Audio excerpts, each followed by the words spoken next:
येवला शहर व तालुक्यात भुरट्या चोरट्यांनी सुळसुळाट घातला असून तालुक्यात 2 ठिकाणी घरफोड्या तर शहरात 2 ठिकाणी घरफोड्या व मोटरसायकलची चोरी करण्यात आली आहे। येवला शहर व तालुक्यात पोलिसांच्या संख्याबळ कमी असल्याचा फायदा आता चोरट्यांना होत असून शहरात 2 ठिकाणी घरफोडी करण्यात आली आहे व 2 मोटरसायकलची चोरी झाली असून तालुक्यात देखील वाईभोवती व अंदरसूल येथे घरफोड्या झाल्याचा प्रकार उघडकीस आल्यानं नागरिकांमध्ये भीतीचं वातावरण पसरलं आहे।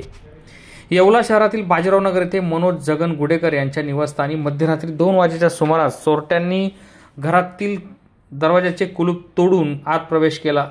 कुटुंबातील सदस्य वरच्या मजल्यावर झोपी गेलेले असताना चोरट्यांनी खालील मजल्यावरील कपाटातील रोख रक्कम 13,500 रुपये लंपास केली। यानंतर बदापूर रोड परिसरातून 2 मोटरसायकलची चोरी झाली आहे। तसेच दुपारच्या सुमारास वाईभोवती व अंदरसूल येथे घरफोडी करून लाखो रुपयांचा ऐवज व सोने लंपास करण्यात आल्याची माहिती सूत्रांकडून मिळाली आहे। गेल्या काही दिवसांपासून चोरीच्या घटना वाढल्या असून नागरिकांमध्ये भीतीचं वातावरण पसरलं आहे। पोलिसांचं पेट्रोलिंग हे संख्याबळाअभावी होत नसल्यामुळे याचा फायदा चोरट्यांना होत आहे। नाशिकचे जिल्हा पोलीस प्रमुख बाळासाहेब पाटील जर ही बातमी पाहत असतील तर त्यांनी तातडीनं येवला शहर व तालुका पोलीस स्टेशनसाठी पोलिसांचा बंदोबस्त वाढवून द्यावा अशी मागणी नागरिक करत आहेत। GS पॉवर मराठी न्यूज साठी दीपक सोनवणे, येवला।